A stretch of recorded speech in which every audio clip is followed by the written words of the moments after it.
Chakotawhatchee Bay until 6:15 p.m. Central Daylight Time. At 5:33 p.m. Central Daylight Time, a strong thunderstorm was located near Highway 331 bridge, or 8 nautical miles northeast of Santa Rosa Beach, moving southwest at 15 knots. Hazard, wind gusts to 40 knots. Source, radar. Impact, small craft could be damaged and briefly higher winds and suddenly higher waves. Locations impacted include Highway 331 bridge in East Chakotawhatchee Bay.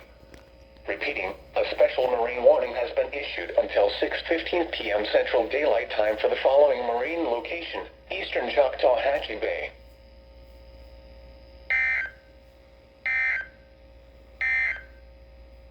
This is NOAA Weather Radio from the Mobile